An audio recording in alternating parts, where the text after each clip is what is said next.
You're listening to Packers Talk Network. Packers Talk.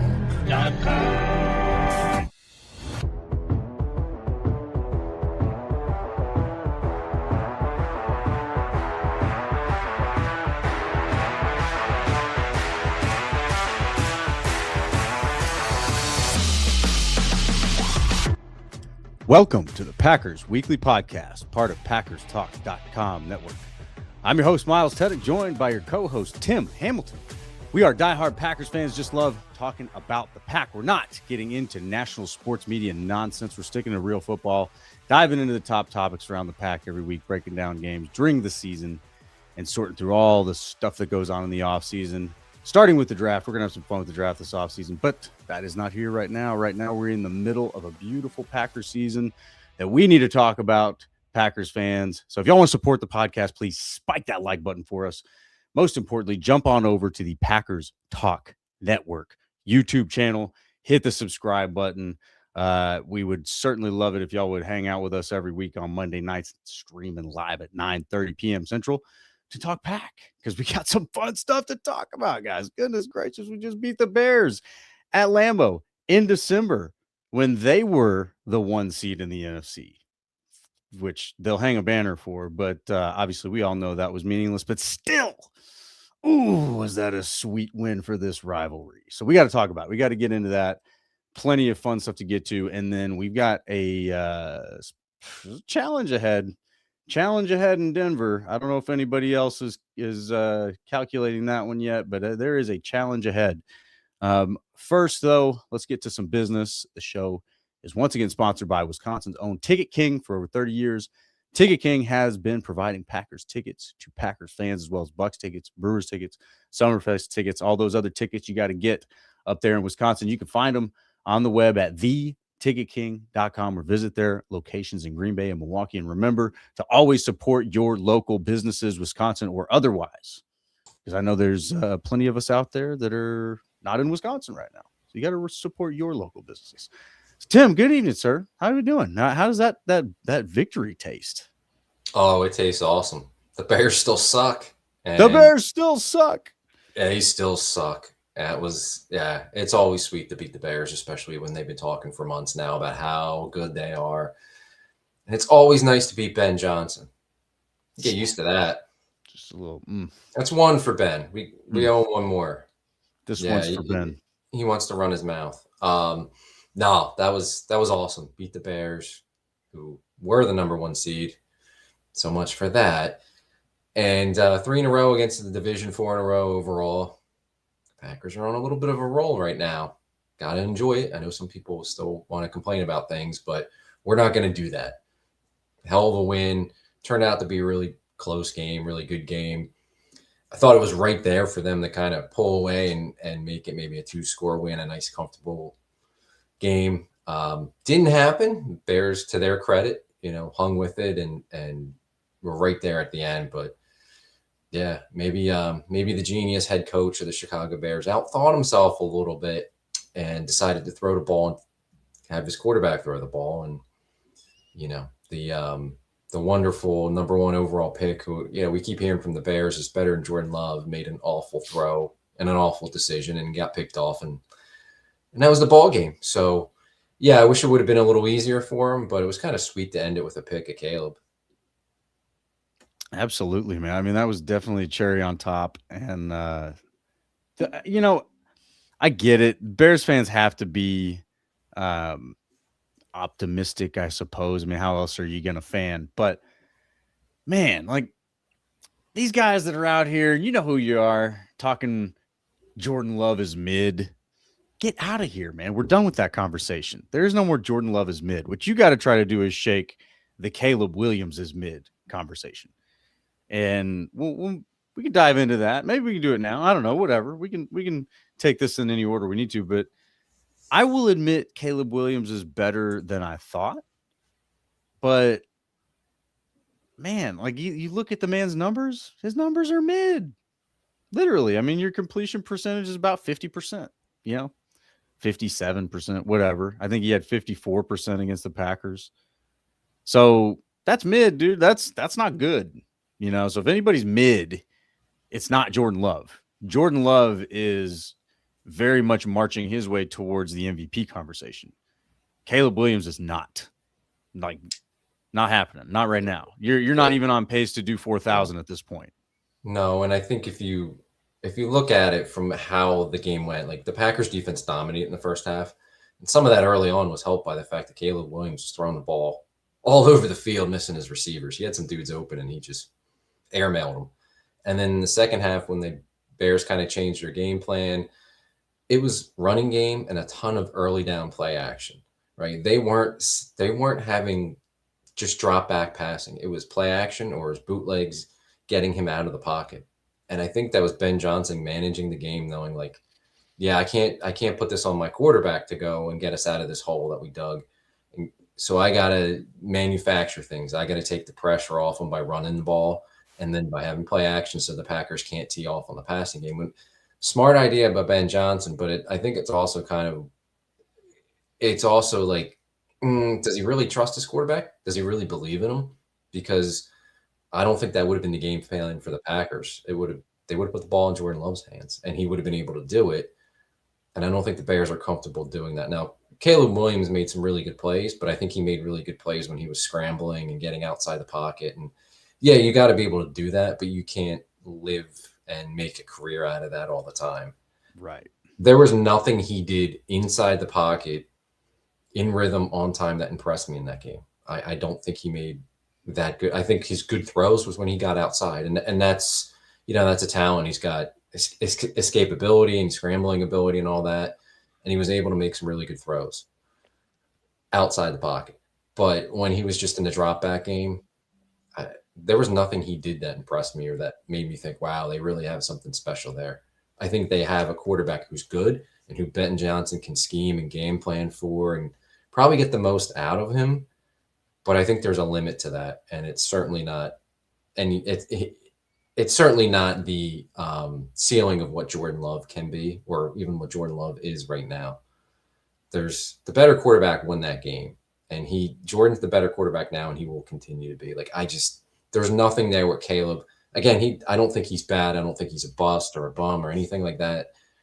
I just haven't seen it yet in his career, and it's still early, second year, and he's in a new system, new coach, and all that. But I think you have to like scheme things for him. And yeah, he can do things off schedule, but if it's all not like set up for him and they don't have the running game and he's not able to scramble around and make those plays, I don't know. I'm not seeing it in comparison to the other top quarterbacks. And I thought he was fine yesterday, but I think he really left some throws on the field in the first half that dug them a hole. And honestly, like if the Packers come out, they could have a chance to double up. They scored the touchdown before halftime. They come back, get the ball first in the second half. They score a touchdown on that opening drive in the second half. It's a completely different ball game at 21-3 because Ben Johnson probably doesn't go to the running game or stick with it as long as he does. And the Packers probably say, you know what? You want to run the ball? Go ahead. We're up 21-3. Good luck. And I think then you would have to put Caleb in that situation to put the ball in his hands, drop back in the pocket. The Packers would have teed off on him. And I don't think he would have brought them anywhere near making it a close game. I just don't. So, yeah, I mean, he played fine for the most part, but he's not Jordan Love. He's not as good, and I don't think he ever will be. Yeah, and our friend Chris the Casual Inn says, Tim, do you think Caleb can even read a defense? Seriously. No. I think he can. Yeah, I mean, I think he's good for the first read, but then when he's got to go off his guys, and if he can't escape the pocket, I think that's when he gets himself in trouble. Like I don't see this. And again, he's only a second-year quarterback, right? And it's a new system and all that. But I think he's very much right now a system kind of quarterback. And I know that's not always a knock. Like I think in a lot of ways, Jared Goff is kind of a system quarterback and has been. But he's had some really good seasons with the Rams and the Lions. So like that's not bad. But I don't think he's that guy that you can just say, all right, put us on your back and take us there. Like I haven't seen that. Not yet. He's not mature enough for that yet, in my opinion. Probably not. I think you don't get to that point until you're capable of calling like a no huddle drive on your own, you know, and that's not to say that, he ever will, or, if you can't do that, you can't be good. It's just kind of, they coincide. Like, you have an understanding of not only how to use your offense, but what the defense is doing in front of you.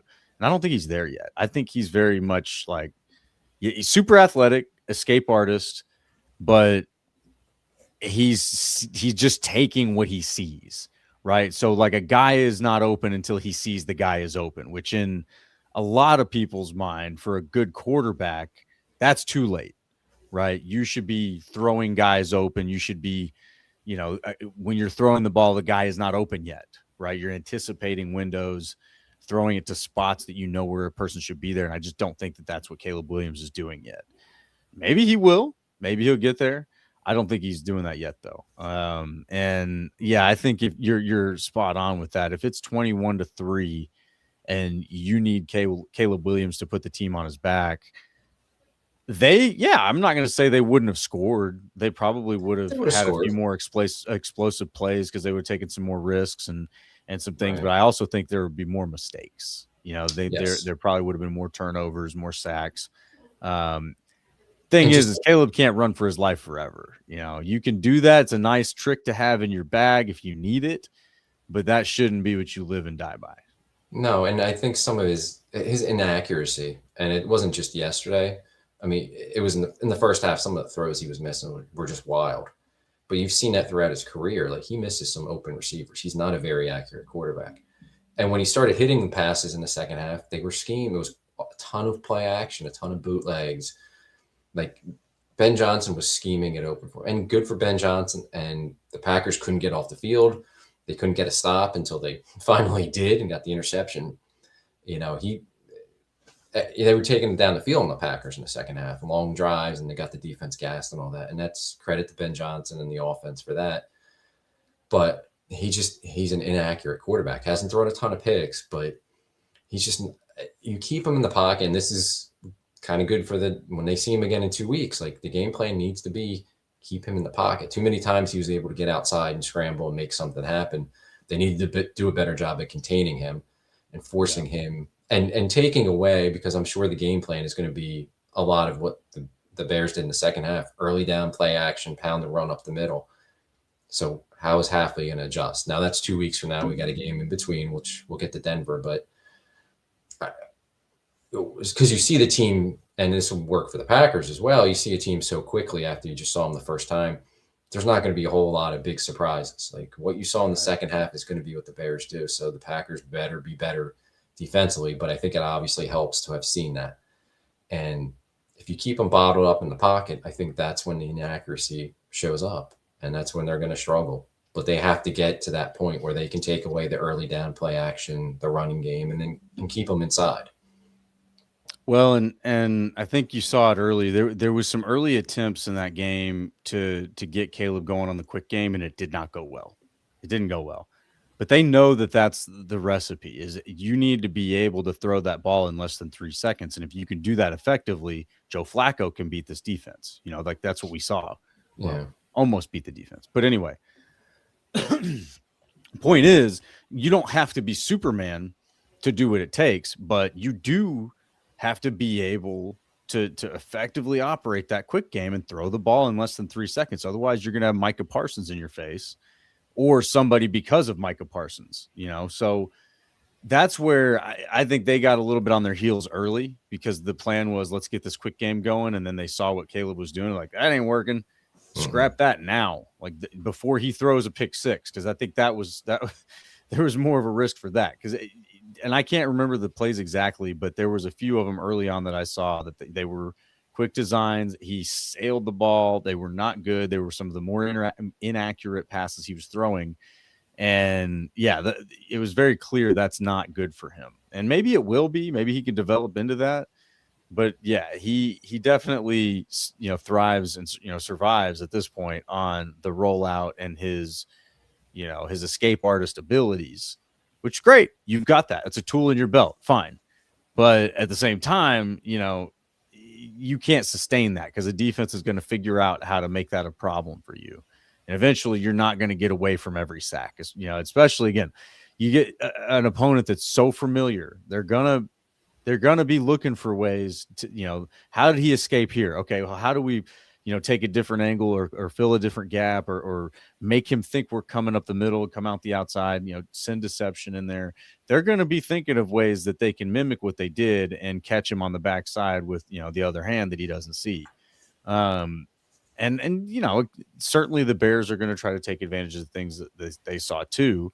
This isn't some sort of, secret sauce, but I think that, and I felt like this in the game, even those drives in the third quarter that, really, I get it. They were frustrating. I was just, I guess, I don't know. I maybe convinced myself to be less frustrated, but the longer those drives went on, the more I was thinking, you only got so many bullets in your gun, man. Like eventually you're going to run out of things that work.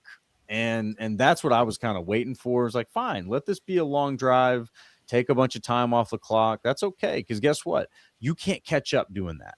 You cannot catch up in a game doing that. And that's exactly, I think, what Halfley was betting on. And it looked like that's how it played out. And I just don't think that they're going to have the magical answer up their sleeve in 2 weeks. No, I think it was frustrating from a defensive standpoint, but I was more frustrated by the offense having a couple 3 and outs in the second half. Like if they could have kept it going and scored another touchdown, in there, but it would have changed the whole game. And then they wouldn't have been able to take those long drives. They would have been having to push the ball down the field more, trying to score quicker. So that was a frustrating part. But ultimately, like the defense played great in the first half. Bears made the adjustments and took it to the defense in the second half before they finally got the big play at the end, which closed them out, won the game, right? They got to adjust in 2 weeks, but they saw what the game plan is going to be. So I think that helps, like they know what they're going to try to do, what Ben Johnson's going to try to do in 2 weeks. I don't think he's going to change much from what they did in the second half. And I think offensively, nothing the Bears did defensively really scares me or impressed me whatsoever. Like I think it was more Packer mistakes with some penalties, obviously the interception early in the game that like kept them from scoring more points in that game. But every time they went to man coverage or blitz, the Packers were just toasting. And they have a veteran secondary that likes to talk a lot and likes to try to play physical. But some of those guys, and we saw it yesterday, the safeties can't cover anybody. Gardner Johnson got toasted, and Kevin Byard's old. He comes up with some interceptions, but he can't cover. They don't have a great pass rush. And I think there's still opportunity in the running game to run on them a little more and a little better than what the Packers did. But yeah, I feel confident offensively going against them in 2 weeks. And I think defensively, you saw what they're going to try to do. So now you need to adjust. Hopefully Halfley can come up with a solution. They're going to potentially have another big old body in there at defensive tackle in that game. So that might help them with the inside rush defense. So you saw what the game plan is going to be already. So now and you can adjust. So I'm very happy about a win, very happy about 3 in a row against your division and where the Packers sit now. I mean, like just 4 weeks ago, coming off the Philly game, we were wondering, like, is this team going to score touchdowns again? Like, what is going on here? And now they've ripped off 4 in a row and they're sitting in first place and everything's in front of them. So, yeah, I mean, feeling pretty good about this team, and we can nitpick certain things in the game yesterday, and we've touched on that, but I'll take it. You beat the team that was ahead of you, your oldest rival. It was a big game, Yes. Even though they tried to underplay it a little bit, it was a big game, and you took care of business. Could have been an easier game on yourselves. Yeah, but the Packers don't make anything easy on themselves. We know this. Just enjoy the win. It's December football, like divisional playoff or divisional opponent at Lambeau Field. Those are the kind of games you got to win, and they took care of it. Like, enjoy it, and that's where I'm at. So, feeling pretty good. Everything's in front of them. Nothing's off the table. They're a Super Bowl contender. There's no dominant teams that you have to get through. There's some good ones, but everybody has their flaws, and you can look around the league each week and see teams and be like, wow, how did that team lose that game? Or why didn't that team blow out that other team that, we all thought they're so much better than? Just one of those years. It's wide open. And the Packers keep piling up wins, and they're piling up in the division. 4-0 in the division a year after they only won 1 divisional game. obviously was a big emphasis this year. And you could see that in the 2 Detroit games, how much more those games seem to bring out of the Packers and the Bears game now. Like it was an emphasis this year, even though they, won't come out and say that. You can tell. And I like that. It should always start with your division. And Yes. after they got their butts kicked last year in their division, they flipped the script this year, and it's awesome to see. Well, and that makes sense. Winning the division really solves a lot of problems. If you're a good team, but you don't win your division, you could really get screwed with playoff seeding and how all that works. So yeah, I don't know that they would have de-emphasized those in previous seasons. That would surprise me. I feel like the Packers, while we don't hang division banners because we hang other banners, winning the division is, it's the first thing you do in the season. Like if you have a set of goals, it's going to be the first one you can accomplish. So I believe they're taking it serious. I believe they, took it serious before, but I think now it's a matter of, kind of they're growing up a little bit, man. You're familiar with these opponents now. You've had a little bit of a taste of things. They got punched in the mouth at the end of the season last year by Chicago. And I would bet some of those players are none too happy about that, and now you've got someone like Micah Parsons who comes in and adds to things. You got Ben Johnson making his comments and adding a little bit of the heat to things. And so, yeah, it certainly seems like these games mean more, but I think also, and this is where I was going and trying to be consistent. It's like, where was this team the first half of the season? And certainly you got some players back. Got to acknowledge that. That does open up the playbook. I think that's no. I was going to say I don't know. Let me say it this way. I have a hard time believing that the person who's calling plays now was calling plays in the first half of the season. We're not gonna. He's been That's calling. Just how, LaFleur looks like a different person to me. Just looks like different behavior, different decision making. Looks different to me. We're not going to go here, but he's been calling plays for every game since he's been the head coach in Green Bay. There was no change in play caller, and now it's back. Like, it just smells different, man. It's not predictable. It's different. Well thought out. They're taking advantage of certain things. Like it looks very, very intelligent now. And I don't know why the light switch just all of a sudden flipped on. The offensive line is settling in and having more consistency. Christian Watson's back, and Josh Jacobs is starting to get healthy. That's why. And they're figuring things out to use the guys that they have. They lost Jaden Reed. That was a big loss. They lost Tucker Kraft. That was a big loss. So they're figuring out how to use their guys better. That takes time to adjust. Go back to any team. It takes time, right? The same guy's been calling plays all year. So you rip Stanovich when things are bad.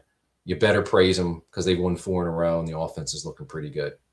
Okay, fair enough. So it's the same person that's called plays. That's it. Nothing's changed. Somebody to praise him. Like, why won't LaFleur praise him? Like, oh man, Stanovich put together a hell of a plan this week. Where is that? Why does he need to? Does he have to come out there every week and praise every coach? But we've never gotten that comment. Give it to me. Yes, we have. He's praised him plenty of times about plays he's put in and how he's coached the offensive line and how he's helped with game planning. He's praised them. He doesn't have to come out every week and praise the assistant coaches. Like, he's got to give them lollipops every week and say, "Good job, boys. Way to go." Like, come on. This is ridiculous. It's ridiculous. Just trying to be consistent. Just be voice of consistency over here. I don't want to be silent when things are good just because, Then praise him. Then say good things about him. I'm not saying he's bad. Just I'm not leading the way. I don't know enough to praise him. Just the same way I don't know enough to criticize him, right? Didn't McCarthy have some bad stretches of play calling? Didn't Mike Holmgren had him? One of the things that kicked that off was him trying to hand off the play calling to somebody else in 2015. That did not go well. He had bad stretches before that too, and he had bad stretches before and after that. Mike Holmgren had some bad stretches. People forget. Andy Reid's going through one right now, right? He's still calling the plays. So these guys go through it. Like, it's a long season, and you do it year after year. McVay's had issues with play calling. Kyle Shanahan. Like, they all go through it. So LaFleur went through it. He had a shuffling offensive line. It was moving guys around because of injuries. Jaden Reed goes out. Christian Watson's not available. Like, you lacked a lot of things in your passing game. When you take those two out of it, you can see the difference Christian Watson has made. He's been damn good. And Jaden Reed, they put him in yesterday and they start feeding him the ball. Like, you can see the difference. Tucker Kraft went out. That's an adjustment. Like, they weren't able to run the ball early in the year. They're still not consistently doing it, but it's definitely improved. Shout out to Anthony Bell. They're doing it when they need to, man. Right. Like, it's all part of it. So, like, yeah, he went through a rough stretch of play calling. Absolutely. But I also go back and, like, it wasn't just the play call. It's just the players not executing. There were drop passes. There were guys that were open that weren't getting the ball, or that weren't running the right routes to get themselves open. Like, it's execution. There were penalties. You know, is it LaFleur's fault that somebody's holding or false starts and sets them back and screws up, you know, a series? No, like, it all plays into it. So, yeah, it was a rough stretch, but it happens. Like, just like a rough stretch will happen for a player, it happens for coaches and play callers too. Good you point. Know, I mean, Hafley's defense gave up 40 points to the Cowboys. And, you know, there's been some other teams that have been able to move the ball consistently. Nobody's coming out and ripping Hafley or questioning it, and they shouldn't be. But, like, I don't know. Somebody on, you know, a very prominent radio station was pretty loud about some criticism. It should be embarrassed. Yeah. Furious about that, being embarrassed. Like, come on, man. And our friend Al with us here tonight says a lot of negativity in this chat coming off 3 straight NFC North wins. And I wonder how much of that is the same brand of negativity that this guy on a, you know, prominent radio station had to spew. I'm having a little fun with the whole who's calling the plays kind of thing. Like, I'm not here to make any sort of prominent point.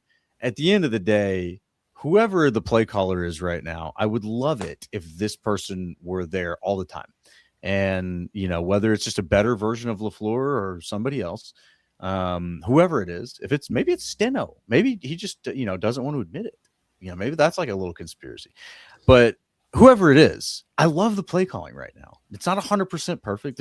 You can complain about anything, but right now I love the play calling. I wish we saw more of what we see all season long. And I think your point about the players that they didn't have is a fair point. Fair point. Something went on with Malik Heath. We don't know. You end up losing him. I guess to loop it back here, you know, with Al, let's leave the negativity. We don't need negativity right now. We can ask questions. I have questions. There's always questions, but you gotta, at the end of the day, ask yourself, what's the point? The point is to win the game. And this was an especially sweet game to win. And they did. So let's enjoy that. I'm with you. Enjoy it. Like, I don't get the negativity. Everybody can fan how they want to fan. That's up to you, whatever. But, like, if you're going to be this negative about a team that's in first place, that's won 4 straight, 3 against their division, beating the team that was in front of them, going on the road on a short week and winning on Thanksgiving in Detroit, like, how can you not enjoy it? Yeah, they're not perfect. No team is. No team is even close to it.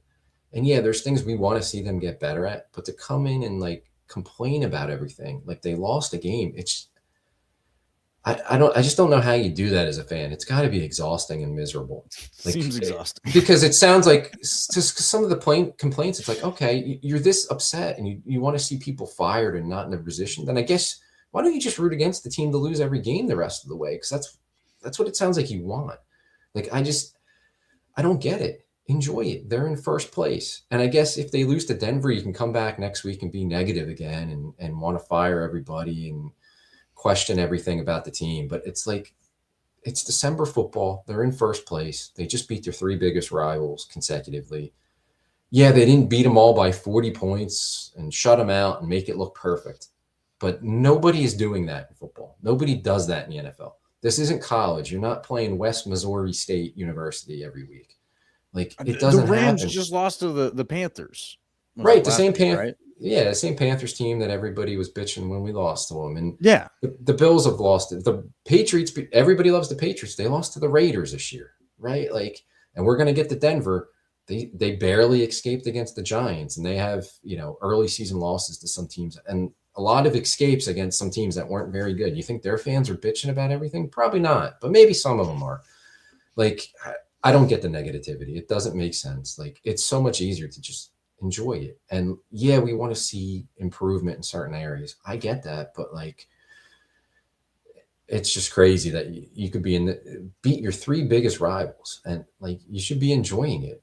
First place in December, and let's see how it plays out. 4 regular season games left. They're going to be in the playoffs. Enjoy it. Like, and we've already swept the previous North champions. Right. Like, so they beat Detroit. The Bears are up next, then the Vikings. You know, you can sweep them all, maybe. We'll see. But like, they're in first place. Like, get on board. Let's see where this team can take you. Like, I don't know. The negativity at this point, I just can't understand. Let's give some love to some of the positivity going on in the chat. You guys are flying in the chat right now. I can't keep up with all of it. But our friend Bobby Santoro says, I flew out for the game and the atmosphere was electric. Hell yeah. I could hear it through the broadcast. There was some moments on defense where that stadium was loud, and I was very, very pleased to hear that. Let's see here if we can find some others. I know there was some comments going back and forth about some of the receivers.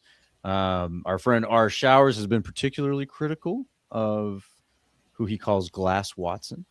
And I think Glass Watson is kind of redeeming himself, sir. So, you know, that's a good thing. That's not anything that anybody should be mad about, to be clear. And then our friend Matthew Tan is back. He is joining us after not being in here yet. He was on vacation, I think, or doing something.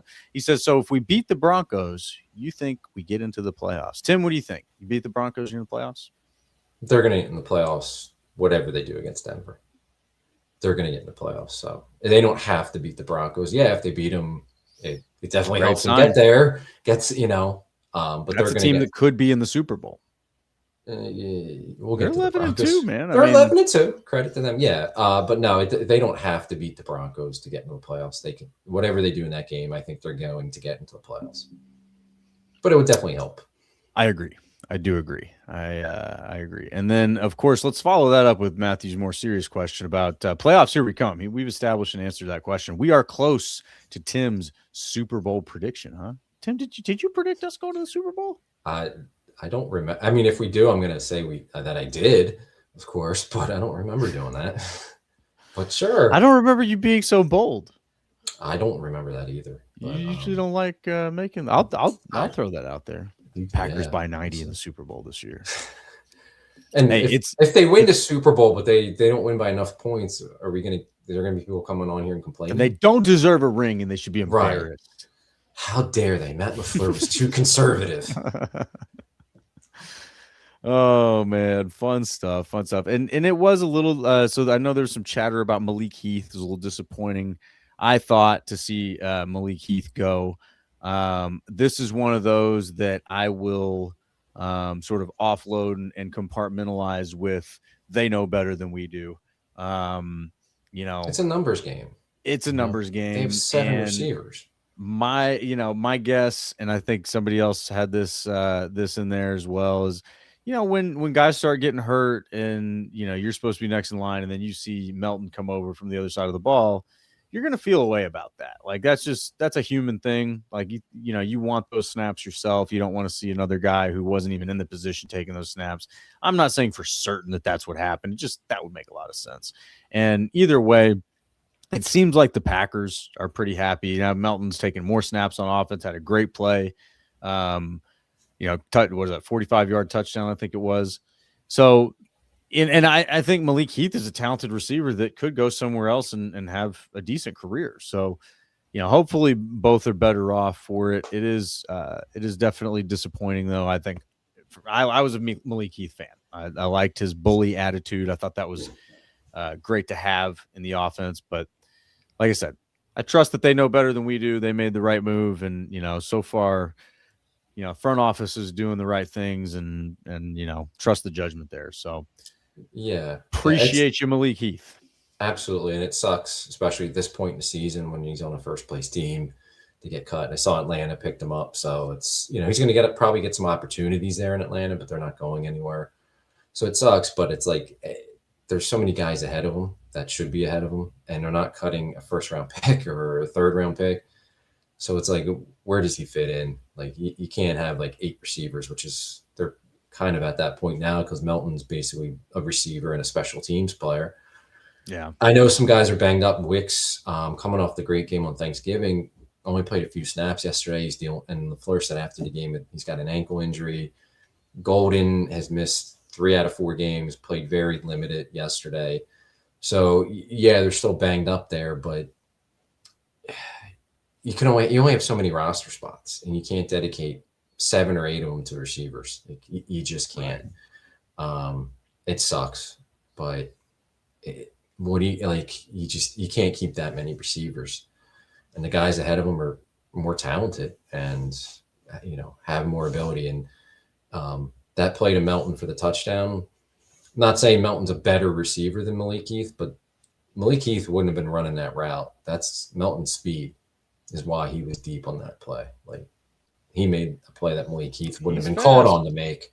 So, and again, Malik Heath was a blocker and he was a physical receiver. So, not trying to knock him, but yeah, it sucks. But it's a numbers game, and it happens, unfortunately. And hopefully he plays well for Atlanta. Like, rooting for him. But it's just one of those unfortunate things. Yeah, it is. But like I said, hopefully all sides will be better off for it. Looks like we did have our showers admitting a little bit here. It says Glass looked like what he should always have been. Plus, there is more professionalism to him, like he's an actual leader. I've said it. I think this team, they believe he is one of their leaders, like coaches, players, all of them. I think he's getting extended again. I know he already got like a quasi extension, but I think he's going to be the one who gets the extension. I think he's your receiver one lead dog. And yeah, I'm very excited about what we see with Christian Watson. Appreciate that, our showers coming around to this side of things. I like it. So yeah, we let's see here, Denver, man, off to Denver. Chris the Casual In says Denver's a tough test, really good squad. Tim, you don't sound as convinced though. You sound like maybe you got a little fraud detector happening with Denver here. Are they frauds? No, I wouldn't go so far as to call them frogs. Frauds. I wouldn't call them frogs or frauds. Their defense is really good. It's one of the best defenses in football up to this point in the season. It's going to be the best defense the Packers have seen. It's really good. They got a ton of pass rushers. They've just played a lot of close games that they've pulled out late or, in overtime, late in the fourth quarter. They had the crazy Giants game where they were down. I forget what the total, how much they were down. A few scores, might have been like 26-8, and they pulled out and like just fluke stuff's happened. Last week in Washington, the game went to overtime. Washington scored a touchdown. They were going for 2 to win it. Denver batted down the pass. If the pass doesn't get batted down, the running back's wide open. It's 2 points. Washington wins. Like, you got to make the plays and win the game, and they've been a really good fourth quarter team. Bo Nix has been a really good fourth quarter quarterback. But yeah, they're not. I don't know. They're not as good as what their record says they are. But you are what your record says you are. That's the old saying. I think they're playing above themselves a little bit. I also think it's been a while since they've lost a game. Kind of think they're due for a loss. A lot of close games. They've scored some points in some games. The Giants game, they put up points. Dallas, they put up points against Dallas as a bad defense. A lot of other games have been low scoring, and they've struggled to put some teams away. The defense is really, really good. I can't emphasize that enough. They're one of the, top 2 or 3 defenses in football this year. But the offense, I'm not a big Bo Nix believer. I think he's very much what he is now is probably what he's going to be. Like, it's got to be schemed open for him. He's got to manage it how Sean Payton wants it managed. And anything outside of that, he'll pull some things out, scrambling around. He'll use his legs a little bit, and he's made some fourth quarter comebacks. But he doesn't have the physical talent that a lot of other quarterbacks do. And I think he's kind of what he is his ceiling right now. Like that's what he's going to be. And it's not a terrible quarterback, but he's never going to be one of those top guys that you fear. He's gettable. And their offense, they have some, Cortland Sutton's a really good wide receiver, and their offensive line's very good. They protect the quarterback very well. But it's not like a scary offense. They don't have a ton of guys that you got a game plan for or you got to worry about. So I expect it to be close and low scoring game. But yeah, I mean, tons of respect for Denver and where they're at. But I don't fully buy into them. Like you mentioned, they could be a Super Bowl team, and it's possible. It's wide open. I think the AFC is really wide open. It's possible, but I don't see it. Unless their defense absolutely carries them there and they get some good matchups. But I don't think offensively they can do enough, especially the quarterback in playoff games. Now, this isn't a playoff game; it's a little different. But yeah, it's going to be a really tough game for Green Bay, really tough. And I'm interested to see too how the Packers, coming off these 3 divisional games, the emotion of them, how important they put into it. Obviously, Denver's got the record that they do, 11-2. But I don't want to say is that they're a letdown, but it's not going to have the same emphasis as the last 3 weeks have had for them. So, are they prepared to go? Are they up to the challenge here? Because Denver's not going to give them anything. So that'll be interesting. As far as where they are to start the game mentally and emotionally. But yeah, it's a really tough matchup against that Denver defense. But it's also a game the Packers absolutely can win. Yeah, I think it's a very winnable game. When you study the schedule for the Broncos, and we'll just hit on a few things here. But you mentioned it's been a while since they lost. They started the season 1-2, beating the Titans, losing to the Colts and the Chargers, and then they beat the Bengals 28-3. Then they beat the Eagles. Okay. Well, then they lost. I should say they lost. They won against the Jets, but it was 13-11. Yeah. The Jets are probably one of the worst teams in the league right now. So that's interesting. And then to your point, another the team in the Giants, where they're not very good. You come back and you have to win by the skin of your teeth in that one. The Cowboys game was a good win.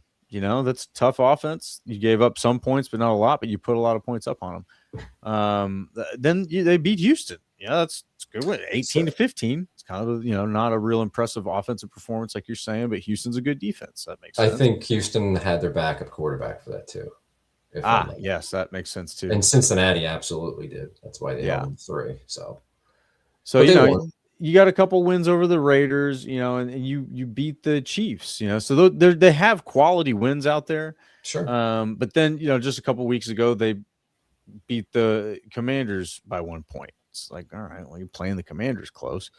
So yeah, it's kind of a polarizing team. They're not really showing their cards of who they are. They've got some good wins. They've got some others that are very not impressive, but they're wins. So I don't, it's a mixed bag. They'll be at home, and expect them to play better at home. Hopefully the Packers can handle the altitude. I think they'll all get it together. But as far as how these teams match up, they're very, very similar. In all phases of the game, defense, run, pass, they rank very closely with each other across the board. So I think the key to beating the Broncos is not unlike the key to beating the Packers. You got to beat their pass rush. They've got some decent DBs. They've got some decent linebackers. If you can orchestrate a good quick game here, you can make it a tough day for their defense. But you're going to have to get rid of that ball in less than 3 seconds. Otherwise, you're going to have a face full of Nick Bonito. And so I look at this very similarly. You've got to have a good quick game. You've got to be able to spread the defense out, get them moving horizontally side to side, and then stretch them out with Christian Watson, with Bo Melton, with Matthew Golden, hopefully. Insert burner, right? That's the goal. I think you've got to spread these guys out, and you got to keep them guessing. But that's tough, because if they start dictating the game on their terms, it's going to be tough. It's going to be tough for them, I think, to get out of it. I'm kind of with you, though. I think I'm less afraid of their offense It's, Sean Payton offense, you got to take them seriously. You can't say that they're not good, but I do think that they will make mistakes. I do think that the Packers will put pressure on them, and they'll probably not play as well as they possibly, could. You're not going to see the 44 points that they put up against Dallas. But yeah, they've got a good old line. They've got, Nix is no bum. He's not an all pro, but he's not a bum. Harvey's pretty good. They've got talent, so you do have to have a good plan, I think, against these guys to come out and dictate your terms. It'll be interesting to see if they can execute the quick game and how they handle the pass rush. But that, I think, is what it's going to come down to, is who beats the pass rush. And the Packers do a pretty good job. I think they're still the best in the league of protecting the ball. So, I don't know how much the Broncos feed off of turnovers. I didn't look that up. But yeah, I mean, I think it's going to come down to who can execute that quick game better. Maybe who can dictate the terms on the ground. But like we were saying, Josh Jacobs, he doesn't have to run for 150 yards to be an impact guy. Like, you go off and give him 80 yards and a touchdown or two, that's a big game. And, what we're seeing is, in those most important moments, he lives up to it. He rises to the challenge. He makes that stop and bum rushes 4 guys to get the first down and then some. So yeah, I don't really worry about getting the ground game going. It's more about, using it properly, right? I don't want to sit here and say, gosh, they got to run and establish a ground game, and I want to see them touch, 30 times.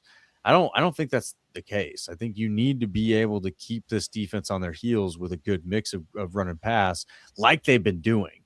They've been doing a good job of, making them hurt on the ground, make the opposing defense hurt on the ground just enough to pop that play action, or to pop one of those quick slants, or, something like that, like what Christian Watson scored on, hit the defense right behind what they're bringing you. And that's what I think they got to keep doing. So that's where I kind of circle back to, like, I want this, whoever's calling the plays right now, I want them to keep doing it.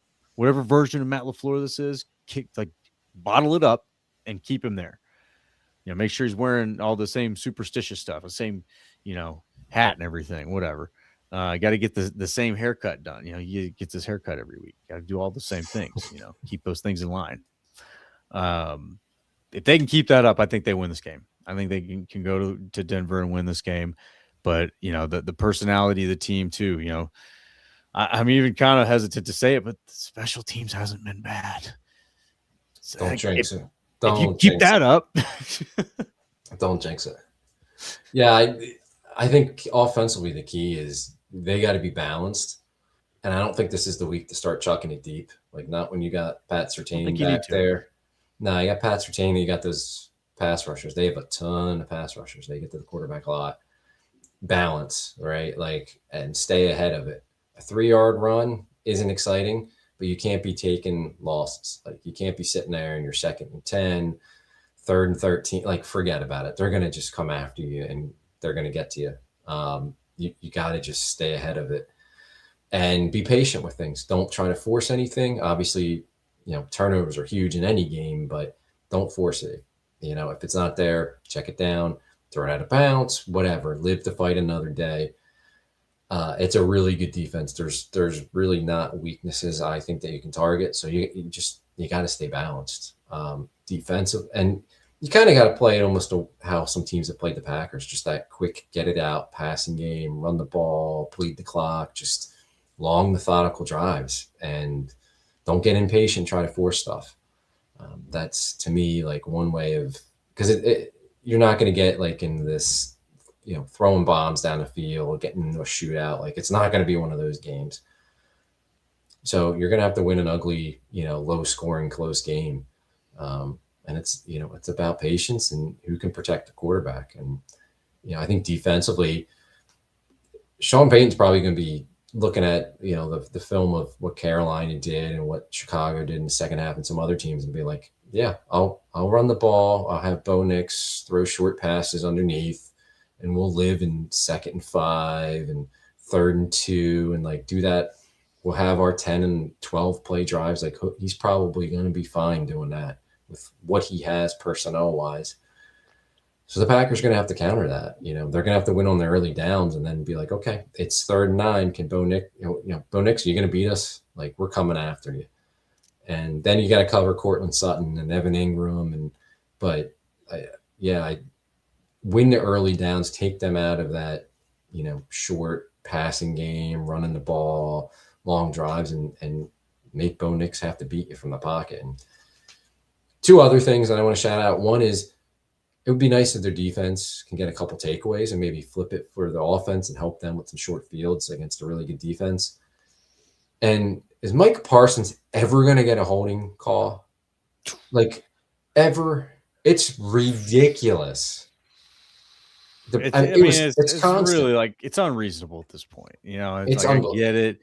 You can't throw holding on every single play, but you have to deter from some of this. This is ridiculous. Open season on the guy. Just chokehold him and chokeholds, around his neck. Like, that's crazy. It's unreal. And the Bears, it was like, I'm not going to be Mr. Blame the refs and the refs. Like, we don't do that here. No, but this is all season out of line, right? And it's like, you never see it. Like, quarterbacks, you see all the time, especially veterans. They get the call. Somebody gets around them. Quarterback got a call there. We're not seeing it with a stud pass rusher. Like, it doesn't make sense. And the amount of times he's held week after week, they just never throw a flag. And I don't get it. And I think it's time for the Packers to be more vocal about it. I think that's the problem, is you start being inconsistent like that with how you're going to call games. That's just not, that's not good for the game. Not good for the game at all. They call some ticky-tack stuff too. And you're like, that's a penalty, but what they do to Parsons isn't. Tackling him and choking him, and like, that's not, hands up in his face mask, that's not a penalty. But some of the other things they will call, it's just, they're officiating so poor. And I think it's time for the Packers to be a little more vocal about it. Maybe that's not going to get them anywhere, and it might piss off the officials, but draw some more attention to it. I don't know. Maybe drawing more attention to it will, get the NFL to pressure their officials to see it better. I don't know, but it's absurd and it's out of hand. Yeah. Again, you can't throw it every play, but just throw like a tone setting flag. Like, hey, that's not going to happen. You're going to have to figure out a different, like something to say there's an emphasis. We're watching. Don't do that. But it seriously feels like these guys are like, well, he's too good, man. We can't just let him have open season on the quarterback either. Like, well, you then change the rules, but not for one player. Yeah. I don't like it. I don't like it at all. And it's not because of the Packers bias. I won't say, well, that's why we didn't win. No, it's not excuses, but that's just poor execution of the game, poor officiating of the game, poor, just not good. Low quality product, and it needs to change. And I know he's said that, like, it's been something he's dealt with his whole career, in Dallas too. And I wonder how many other, I don't watch it closely enough, and maybe I should and will now, but like, how many of the other stud pass rushers, Myles Garrett and those guys, like, how many calls do they get? Are they not getting it either? I can't imagine they're not getting it. Like, Parsons isn't getting it. You can't hold Myles Garrett because he just like manhandled. Yeah, maybe that's but I know TJ Watt's gotten some calls, and I've seen Hutchinson get some calls. Like, I don't know. I don't get it. The amount of times that he wins so quickly and so often. Yeah. That there's nothing these linemen can do but hold him at times. But yeah, you're holding him. It's a penalty. It's got to be called. Maybe don't throw it every time, but at least throw a tone. Right. Throw a flag early to be like, yo, we're watching. I don't expect 5 flags a game, but man, you got to call them, especially when the obvious ones where it's plain as day. And you're just like, how is, and I sit there and I'm waiting. I'm like, all right, where's the flag? Like, where's the graphic with the yellow flag on the play? And it's like, it's still not coming. Are you kidding me? Yeah. I don't know. It's out of hand. Yeah, it really is. And I hope it gets better again. Just something, do something, guys. But at the same time, it's kind of a compliment, like, hey, the refs are changing how they call a game because of how good you are, Micah Parsons. That's pretty cool, pretty impressive. Yeah. All right, prediction time, guys. Get all your score predictions in the chat. Let us know what do we got here. Who's feeling the knowledge tonight? Who feels like they know what's going to happen? How do the Packers win this game in Denver? I'll kick it off. And I think I've already, alluded to it, but, I'll go a little bit more detail. I think that the Packers have to come out quick. I think if you win the toss, you take the ball. You want early points in this game to put them on their heels. And you're going to get those points by, like I said, executing the quick passing game, sticking to the running game in responsible moments, just enough to keep the defense honest and take a couple shots. Not that though they even have to hit. The defense has to be afraid of your speed. If the defense is afraid of your speed because you're willing to throw the ball, even if you don't complete the pass, take the shots, loosen the safeties, and the underneath will prosper, right? Jaden Reed should feast. That's what I think the name of this game is going to be, is you have to hit them in those middle spots to get those conversions you're going to need on third downs. Hit them in the hashes, hit them in that 10 to 15 yard range. But you're going to need those speedsters to open it up behind them to do that. So that's what I'm looking for. You don't need Josh Jacobs to have 100 yards rushing this game. Keep the streak alive, get the man a touchdown. But if he, can rush for 4.5 yards a carry and, for 60 to 80 yards, you're going to be all right. You're going to be just fine because the defense knows who Josh Jacobs is and that they have to respect him.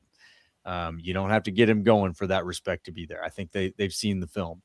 And, oh, by the way, the guy behind him, when he's fresh and comes in, he's pretty dang good too. So, I think that the offense can dictate this game. If they get out, take the ball first, stay ahead, play ahead, and make things easier for the defense, force them into obvious passing downs where Micah Parsons can just tee off on Bo Nix and force him into mistakes instead of, like the drives that the Bears were able to sustain were drives where they had two-way goes and you had to respect the running game.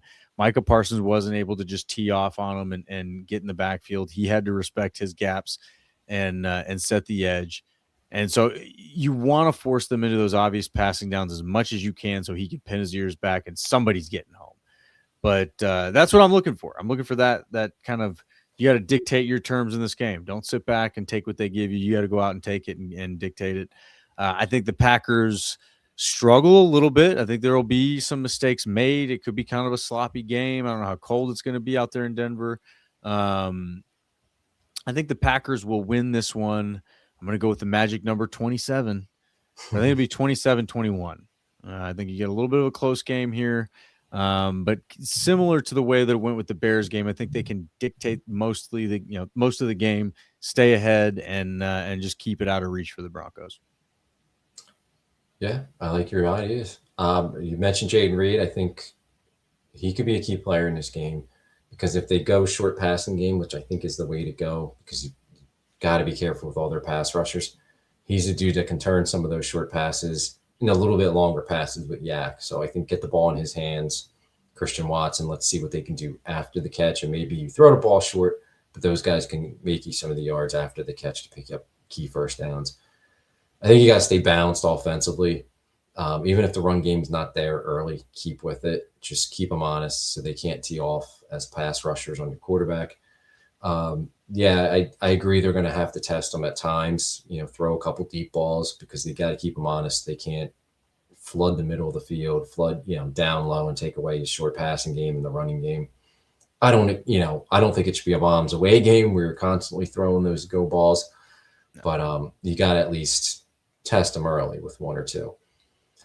But it's going to be patience from the offense, from Jordan Love, not forcing things, from Matt LaFleur as a play caller. And then defensively, win early downs, right? Like obviously third down's key. You got to get off the field, but win early downs to make third down, third and long, third and medium, where it kind of takes away that running game option for them and force Bo Nix to stand in the pocket and beat you because I don't think he can do it consistently enough. And come up with some takeaways. Like that was a game too yesterday in the second half. I was like, come on, just get it. And they finally did at the end. They right? were overdue, man. But it was like, man, they struggle to take the ball away all year. As good as they've been defensively all year, it's been a struggle to get takeaways. And I keep feeling like eventually it's going to happen. But yeah, maybe this is the week you get a couple big ones that turn the tide, give your offense some short fields, get the ball back, and help you put points on the board. And I think the kicking game is going to be key. McManus he was a long-time Bronco. He's kicked out there. With the altitude, it's easier to kick the longer field goals. I think that might be key in this game too. And it's going to be tight, low scoring, a lot of defense. Like I said, I'm interested to see how the Packers respond emotionally coming off the 3 straight divisional games.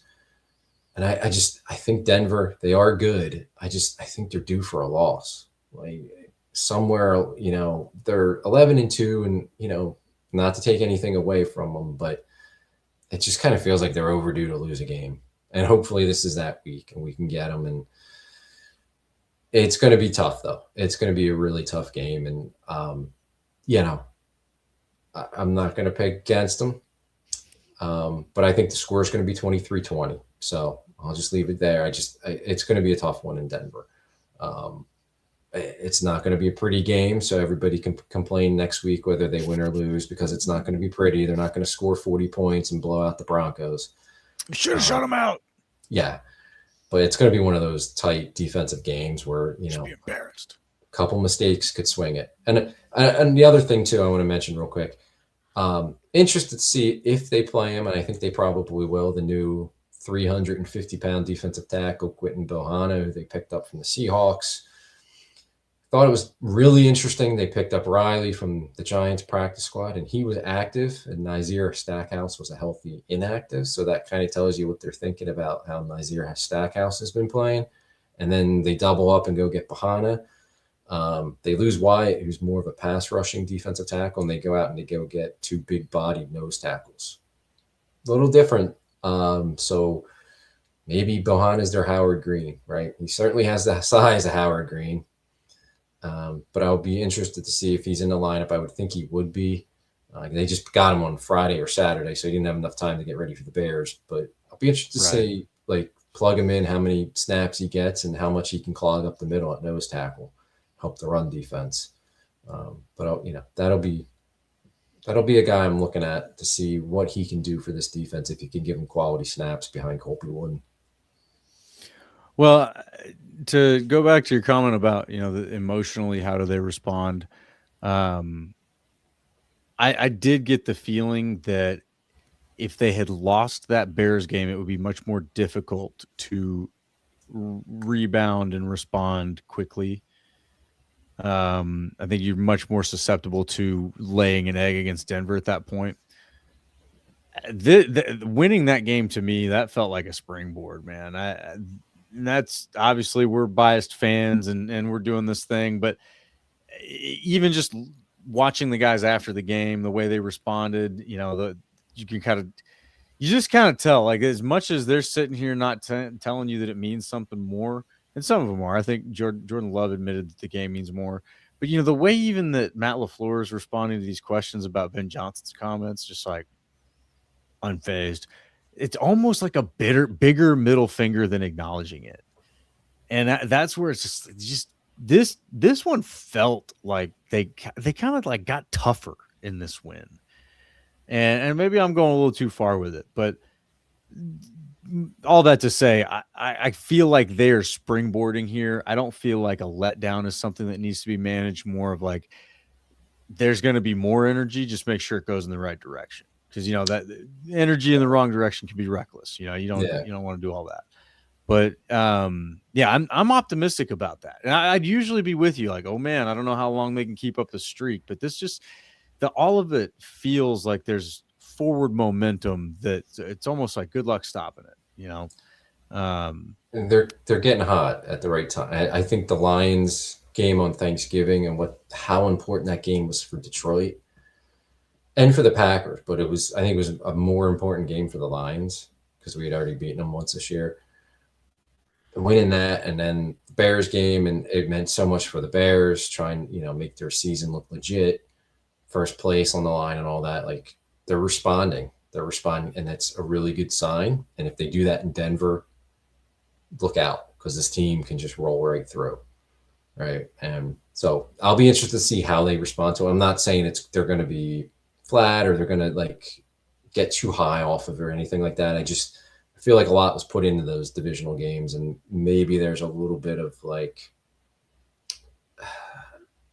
not as much emotional buy-in for this week or whatever it may be. Maybe I'm not saying it correctly, but maybe there's just a little bit like just not there because it's sort of like an exhale. Uncommon opponent. Yeah. All right. That was a tough stretch. Now it's, and they know they got the Bears coming up again, next week. So they got to get up for that one. And so we'll see how they respond. And I just want to point out, because we didn't get to this earlier about the Bears, the one person in that organization last week who kind of shot back at Ben Johnson was your boy Stenovich.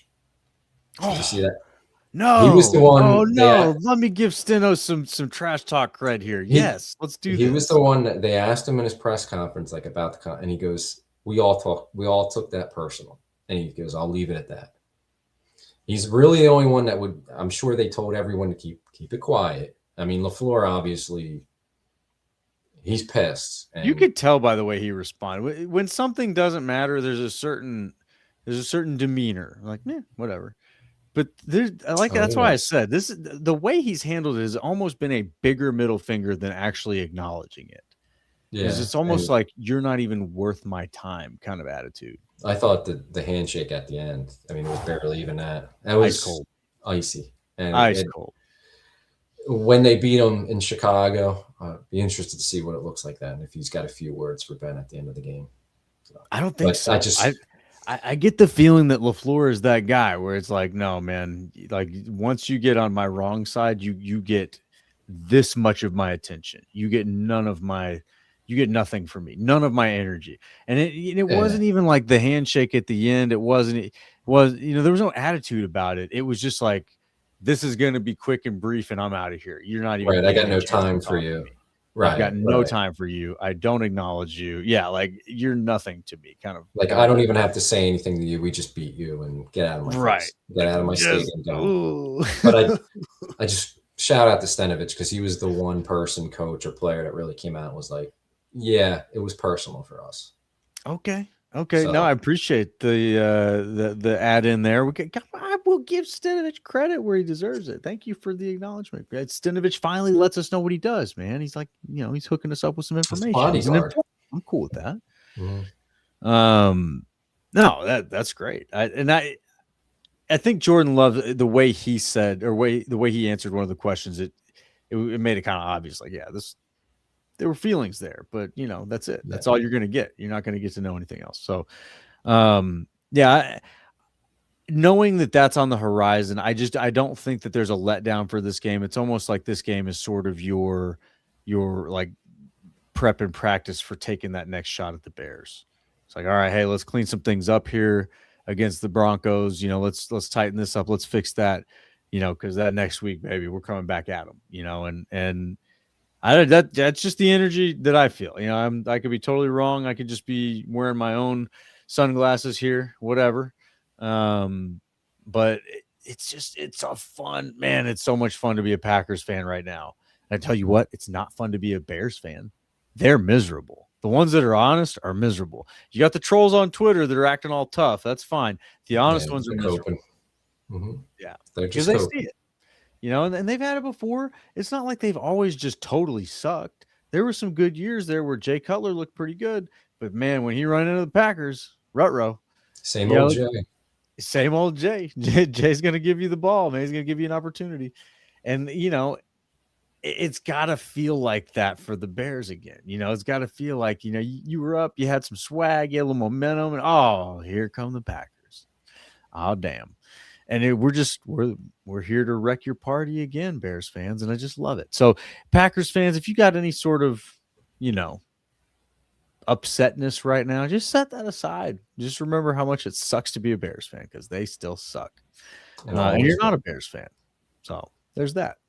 But anyway, we've had some fun with this tonight. We've had some predictions. The Packers are going to beat the Broncos. We've said it, so it is. going to happen. We're breathing it into existence. But what a fun time, man. Fun stretch. 3 straight wins against the NFC North. It's hard to be mad about that. Hard to, I don't know. Like, you really must be making an effort if you're mad about that. But it's fun. It's fun to watch. I've been critical of LaFleur and Stenovich and the offense. I love this version of them. Like what we're seeing right now, man, I love it. I want more of it. Even the attitude, even the coldness towards Ben Johnson. Give me more of that LaFleur. Whatever this version of, I guess we got to call it like December LaFleur. We got Toyotathon love. We got December LaFleur. Whatever it is, I just want to bottle it up and keep this version of it. This is the coach. When you talk about an extension, this is the coach that policy is trying to extend. But it's that other coach in the earlier part of the year that he's like, we got to get rid of that guy. Whoever this guy is, get him out of here and make sure he doesn't come back. This guy that's here right now, he's the one we want. So however they got to work that out, I think that's what the extension negotiation is going to be. Anyway, having some fun with that, but this is a fun version of the Packers to watch. We got to enjoy it. We don't know where Hafley's going to be after this season and all this stuff. There may be a collection of talent that you'll never get to see again. Lightning striking. I don't know. That's why I got to have fun with it. Tim, any final thoughts about this Broncos game or the Bears win? The Bears still suck. That's my final thought on the Bears game. And for the Broncos game, go Pack Go. The Bears do indeed still suck. So take that, Bears fans. And the friends of mine that are Bears fans, love you guys, but your team sucks. So there's that. All right, Packers fans, tune in. We got a fun one against the Broncos. And, of course, next week we will be back to talk about all of it and then get ready for round 2 against the Bears. See what kind of things there are to talk about then. Maybe we'll have some positive developments against the Broncos that we can't wait to see unleashed against the Bears, like a Matthew Golden appearance. I saw some interesting criticism of Matthew Golden in the comments there. I'm open to that. But and then the Bears, maybe they go off and they just lay another egg this week and they just start doing more bear-like things, and then we can just pummel them in Soldier Field, where we do own them. Soldier Field, where they pay rent to the Packers. We're going to have some fun. So come back, join us again next week, Packers fans, after we win against the Broncos, beat one of these top AFC teams, put another notch in the belt on the trip to the playoffs, the Super Bowl, the 60th Super Bowl champions. We're going to have some fun. And, of course, as always, go Pack.